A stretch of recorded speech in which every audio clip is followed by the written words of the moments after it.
درخت، یہ دیکھو بادل، یہاں پہ یہ رنگ، اس طرح سے وہ ایسے، اور کوئی 19-20 سال کا بچہ ہوگا وہ تھوڑی دیر بعد پھر ایسے کہے، پھر ایسے کہے. تو وہ جو کپل بیٹھا ہوا تھا وہ کہتے ہیں کہ آپ کو چاہیے آپ اپنے بیٹے کو نا کسی ڈاکٹر کو دکھائیں. تو اس کا باپ کہنے لگا کہ ابھی ڈاکٹر کو ہی دکھا کے آ رہا ہوں. کہتی ہیں لگ تو نہیں رہا، اس کی حرکتیں جو ہیں وہ لگ تو نہیں رہی کہ اس کا کوئی آپ علاج کروا رہے ہیں. وہ کہتے نہیں اسی کو دکھا کے آ رہا ہوں اور اس کا علاج ہوا ہے.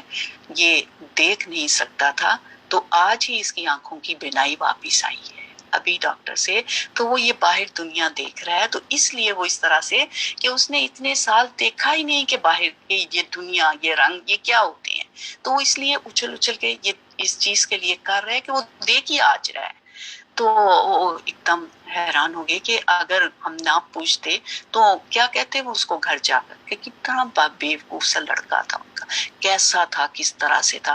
تو وہ جو ان کے اندر کی ایک کہانی تھی وہ تو اس کو نہیں پتا تھی، وہ تو ظاہر کو دیکھ کے کہہ رہے تھے کہ اس کا علاج کروائیں، اتنا بڑا لڑکا یہ کیا حرکتیں کر رہے ہیں آپ کی. تو کبھی بھی ہم کسی کو دیکھ کر پتہ نہیں اس کے پیچھے کہانی کیا ہے، اس کے ساتھ کیا ہے حالات، تو کبھی ججمنٹل نہ ہو، کبھی نہ کہیں کہ یہ شخص جو ہے، کبھی کسی کی ظاہری حالت پر نہ جائیں کہ یہ مجھے لگتا ہی خراب ہے اور یہ ہے ہی ایسا، جب تک کہ وہ اپنی کسی بات سے یا کسی رویے سے ثابت نہ کر دیں تو کوئی ججمنٹ نہ دیں. اب انہوں نے کہا کہ اچھا ہوا ہم نے پوچھ لیا تو بات واضح ہوگی، نہیں تو ہم نے یہی کہنا تھا کہ کس طرح کا احمق سا لڑکا ہے. ہم ایسے ہی ایک رائے قائم کر لیتے اور خود ہم جو تھے وہ اس بات پہ گناہگار ہو جاتے. تو اس لیے کبھی کوئی ججمنٹ نہ دیں کسی کے بارے میں بھی، کسی بھی بارے میں کسی کے لیے ہم ججمنٹل، اللہ ہمیں بنایا ہی نہیں ہے، کیونکہ ہم کسی کے باطن کو، کسی کے اندرونی حالات کو ہم نہیں جانتے. ہم صرف ظاہر کو دیکھ کر رائے قائم کر لیتے ہیں، یہ نہیں کرنی چاہیے. کیونکہ اللہ عالم بما فی انفسہم، اللہ زیادہ بہتر جانتا ہے انسان کے اندرونی حالات کو. پھر فرمایا آیت نمبر 32 میں، قالو، کہا انہوں نے، یا نوح، اے نوح علیہ السلام. جب وہ نوح علیہ السلام کی باتوں سے لاجواب ہو گئے تو کہنے لگے، یا نوح، اے نوح، قد جادلتنا، تحقیق جھگڑا تو نے کیا ہم سے. کہ اے نوح علیہ السلام تو ہم سے جھگڑتا ہے. نوح علیہ السلام کا سمجھانا ان کے نزدیک کیا تھا؟ جھگڑا. فَأَكْثَرْتَ جِدَالَنَا، پھر زیادہ کیا تو نے ہم سے جھگڑا، بحث اور جھگڑا. ان کا جو سمجھانا تھا نوح علیہ السلام کو، وہ لوگوں کو بحث اور جھگڑا لگا کہ تو بہت بحثیں کرتا ہے، بہت کثرت سے تو نے بحثیں ہم سے. فرمایا فَأْتِنَا بِمَا تَعِدُونَ، تو لے آ ہمارے پاس جو تو کہتا ہے، جس چیز کی ہمیں تو دھمکی دے رہا ہے، جس کی تو ہمیں دھمکی دے رہا ہے وہ چیز لے آؤ. ان کنت من الصادقین، اگر ہے تو سچوں میں سے، اگر تم سچے ہو تو کیا کرو، لے آؤ عذاب. نوح علیہ السلام نے حالانکہ کوئی جھگڑا نہیں کیا تھا، نہ کوئی مناظرہ کیا تھا، وہ سنجیدگی کے ساتھ ان کی باتوں کا جواب دے رہے تھے تاکہ وہ لوگ معاملے کو سمجھیں. تو ان کی بیکار باتوں کے جواب میں جب ٹھوس دلیل سامنے آئی تو اس کو انہوں نے کیا قرار دیا؟ جھگڑا، بحث. تو جو لوگ بھی حق بات سننا نہ چاہیں وہ عموماً اسی قسم کا رسپانس دیتے ہیں، اور جدال کہتے ہیں باہم جھگڑے اور ایک دوسرے پر چھا جانے کے لیے گفتگو کرنا، یعنی دوسروں کو باتوں سے دبا لینا. جیسے وہ رسی ہوتی ہے اس کو بل دیا جاتا ہے، یا جیسے چٹیا کی جاتی ہے. چٹیا کیسے کی جاتی ہے؟ ایک دوسرے کے اندر بال دے کے، ایک جو اوپر آتا ہے اس کے بعد وہ نیچے آتا ہے، پھر نیچے والا اوپر، پھر اوپر والا نیچے. تو اسی سے لفظ جدال نکلا ہے کہ ایک دفعہ ایک شخص ایک دلیل کے ساتھ لاتا ہے تو وہ اوپر آ جاتا ہے، پھر نیچے والا اس سے بڑی، پھر وہ اوپر آ جاتا ہے، پھر اسی طرح سے وہ جو بل دے دے کے کیا ہوتا ہے، چٹیا بن جاتی ہے، بل دے دے کے رسی بن جاتی ہے. تو وہ انہیں کہنے لگے کہ تم اب باتیں بند کرو، اور تم کہتے ہو کہ تم پر عذاب آئے گا تو عذاب لے آؤ. جب وہ یہ کہہ رہے تھے تو کیا حقیقی عذاب مانگ رہے تھے؟ وہ کیا اپنے لیے سزا مانگ رہے تھے؟ نہیں، بلکہ وہ مذاق اڑا رہے تھے. کیوں؟ کیونکہ ان کے نزدیک نوح علیہ السلام کی باتیں سنجیدگی کے قابل نہیں تھی، اور وہ سمجھتے تھے کہ یہ ہونے کا نہیں. وہ پیغمبر کی باتوں کو کیا سمجھتے؟ مذاق. اس لیے کہتے کہ لے آؤ عذاب. عذاب تو آنا نہیں، اور یہ ہمیں اس طرح سے ہمارے ساتھ ایسے ہمیں ڈرا رہا ہے۔ فرمایا قالا کہا انما بے شک یاتیکم لے آئے گا تمہارے پاس بھی اس کو اللہ تعالیٰ انشاء اگر وہ چاہے گا، یعنی اگر اللہ نے چاہا تو وہ عذاب لے آئے گا، فکر نہیں کرو۔ فرمایا ومان تم بھی معجزین اور نہیں تم عاجز کرنے والے، کس کو؟ اللہ تعالیٰ کو، یعنی پھر تم عذاب روک نہیں سکو گے، ہرا نہیں سکو گے، مقابلہ نہیں کر سکو گے۔ جب آسمان سے فرشتے عذاب لے کر اتریں گے تو تم سب اکٹھے ہو کر ان کا مقابلہ نہیں کر سکو گے کہ اپنے سے عذاب کو روک سکو۔ فرمایا والا ینفعکم نصحی اور نہیں فائدہ دے سکتی تم کو میری خیر خواہی، میری نصیحت، میرا سمجھانا، یہ تمہیں فائدہ نہیں دیتا۔ کیوں؟ کیونکہ ہر نعمت اللہ نے بن مانگے دی ہے، اور یہ نصیحت، ہدایت وہ نعمت ہے جو بن مانگے نہیں ملتی۔ کس کو ملتی ہے؟ جو مانگتا ہے، جو ارادہ کرتا ہے، دعائیں کرتا ہے، کوششیں کرتا ہے۔ تو تم سمجھ ہی نہیں رہے تو پھر تمہیں میری نصیحت، یہ ہدایت، یہ نعمت کیسے فائدہ دے سکتی ہے؟ ان اردت ان انصح لکم اگر میں ارادہ کروں یہ کہ میں خیر خواہی کروں تمہاری، میں جتنا بھی چاہوں میری خیر خواہی تمہیں فائدہ نہیں دے گی، کیونکہ تم فائدہ لینا نہیں چاہتے، تم سن ہی نہیں رہے، سمجھ ہی نہیں رہے، غور ہی نہیں کر رہے، پہچان ہی نہیں رہے، مان ہی نہیں رہے، تو تم کیسے نصیحت میری جو ہے، جو ہدایت ہے، اس سے فائدہ اٹھا سکتے ہو؟ فرمایا ان کان اللہ یرید ان یغویکم اگر ہے اللہ چاہتا یہ کہ وہ گمراہ کر دے تم کو، کہ میں تمہارے لیے خیر خواہی کروں، اگر اللہ چاہے میں تمہارا فائدہ نہیں کر سکتا جب تک اللہ نہ چاہے۔ ہوا ربکم وہ تمہارا رب ہے، وَإِلَيْهِ ترجعون اور اسی کی طرف تم لوٹائے جانے والے ہو۔ لوٹائے جانے کی بات کس لیے کی؟ اس لیے کہ پھر وہ تم کو بتائے گا کہ تم کیا کر کے آئے ہو، یعنی مجھے جھٹلانا کوئی معمولی بات نہیں ہے، مجھے جھٹلانا نہیں ہے، تم دراصل مجھے نہیں جھٹلا رہے، تم اپنے رب کو جھٹلا رہے ہو، اپنے رب کی ہی مان رہے ہو، اور رب ہے تمہارا جس کی طرف تمہیں واپس جانا ہے۔ اگر تم نے اس کی بات مانی تو ایک دن اسی کے حضور حاضر ہو کر تمہیں جواب دینا ہوگا، تو پھر اپنا انجام سوچ لو، کیونکہ تم نے الیہ ترجعون اس کی طرف لوٹ کر جانا ہے۔ پھر اپنا انجام سوچ لو کہ یہاں پر بات نہ مانی، اللہ کی بات اور اللہ کی ہدایت کے مطابق زندگی نہ گزاری، تو پھر اپنا انجام سوچ لو، کیونکہ لوٹ کر تو جانا ہے۔ فرمایا ام یقولون نفترا یا وہ کہتے ہیں اس نے گھڑ لیا اس کو۔ کون کہتے ہیں؟ قوم نو کہتی ہے اس نے گھڑ لیا اس کو۔ کس کو گھڑ لیا؟ کلام کو، کتاب کو جو انہوں نے پیش کیا۔ فرمایا کل کہہ دیجئے انی افتریت اگر میں نے گھڑ لیا اس کو فعلی اجرامی تو مجھ پر میرا جرم ہے، یعنی جرم کا نتیجہ اب ختم، جرم کا وبال اب آ گیا سزا کے معنوں میں، یعنی اس جرم کو گھڑنے کا جو وبال ہے وہ مجھ پر آ جائے گا اگر میں نے خود سے گھڑا ہے۔ فرمایا وانا اور میں بری ہوں مما اس سے جو تجرمون تم جرم کرتے ہو، جو تم آج غلط کر رہے ہو کل تم کو اس غلطی کی سزا مل کر رہے گی اور تمہاری پکڑ ہوگی۔ آج تم یہ کہہ کر مجھے خود کو مطمئن کر رہے ہو کہ میں نے یہ سب کچھ من گھڑت پیش کیا ہے، لیکن تمہیں پتا چل جائے گا۔ یہاں سے کیا بات پتا چلتی ہے کہ ہر انسان اپنے عمل کا خود جواب دہ ہے، ہم نے کسی کے عمل کا جواب نہیں، اپنے عمل کا جواب دینا ہے۔ اس لیے اصلاح کی کرنے کی ضرورت اس کی زیادہ ہے، اپنے آپ کی۔ فرمایا وَأُوحِیَ اور وحی کی گئی اِلیٰ طرف نوح علیہ السلام کے۔ جب دن رات نوح علیہ السلام نے سمجھایا اور لوگ نہیں مانے، اور اس قوم میں سے جنہوں نے مانا وہ چھانٹ لیے گئے، تو اللہ تعالیٰ نے اب فیصلہ کر لیا کہ نہ ماننے والوں کو اب ختم کر دیا جائے، اب ان میں سے کوئی ایمان لانے والا نہیں۔ تو نوح علیہ السلام کی طرف وحی کی گئی۔ کیا وحی کی گئی؟ انہو بے شک وہ لن ہرگز نہیں یومنا من قومی کا اب ایمان لائیں گے تیری قوم میں سے لوگ، الا من قد آمنا سوائے ان کے جو ایمان لا چکے، یعنی جنہوں نے ماننا تھا مان گئے، اب اس کے بعد کوئی نہیں مانے گا۔ فرمایا فلا تبتئس، تو تم غم نہ کرو، بیما کانو یا فلون، ساتھ اس کے جو انہوں نے کیا، تم ان باتوں پر غمگین نہ ہو کیونکہ اب ان کی شامت آنے والی ہے۔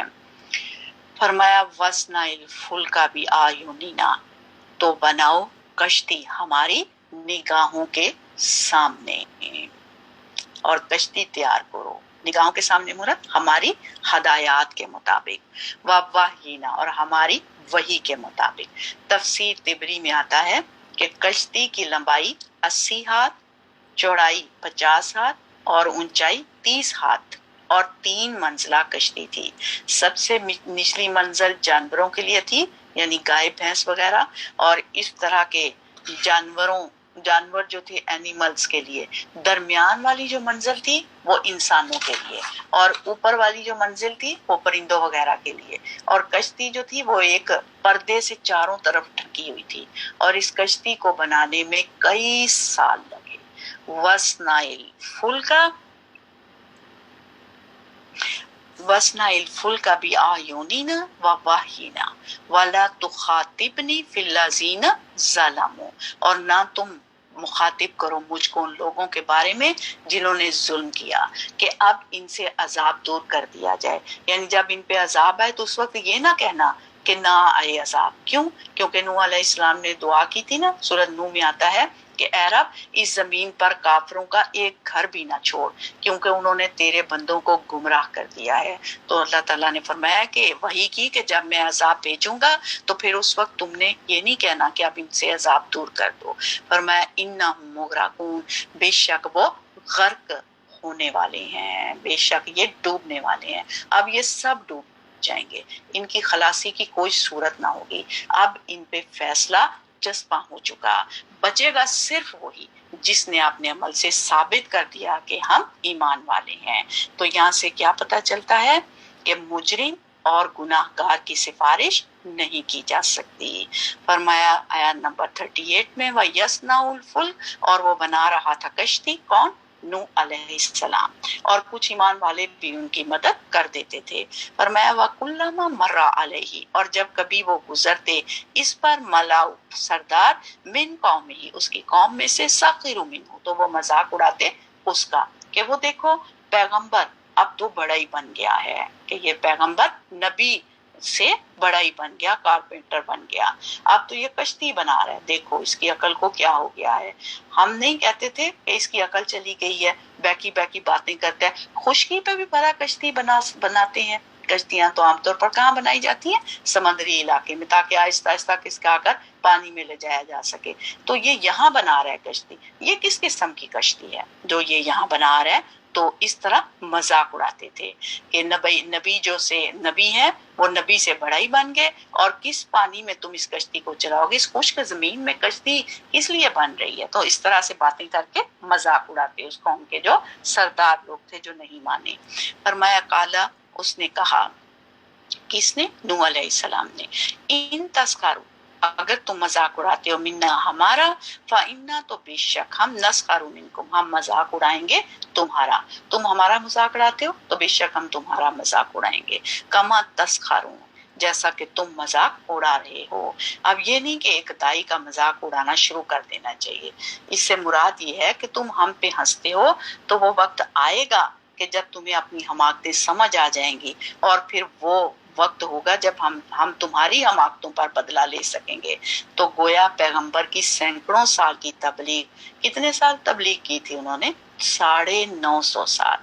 اب قوم کے لیے وقت آ گیا، موسیٰ علیہ السلام سے کیا کہا گیا کہ آپ تبلیغ کے کام سے فارغ ہو کر کشتی بنانے لگو۔ تو کئی سال کی محنت کے بعد 3 منزلہ کشتی ہو گئی، اور کشتی بناتے ہوئے قوم ان کا مذاق اڑا رہی تھی۔ تو نوح علیہ السلام نے کہا فَسَوْفَ تَعْلَمُونَ، تو ان قریب تم جان لو گے، مَن یَأْتِیہِ عَذَابٌ یُخْزِیہِ، کس کے پاس آتا ہے رسوا کن عذاب، یعنی تمہیں جلد پتہ چل جائے گا کہ کس کے پاس عذاب آتا ہے رسوا کرنے کا والا، وہ ہم ہیں یا تم، کس کی رسوائی ہوگی؟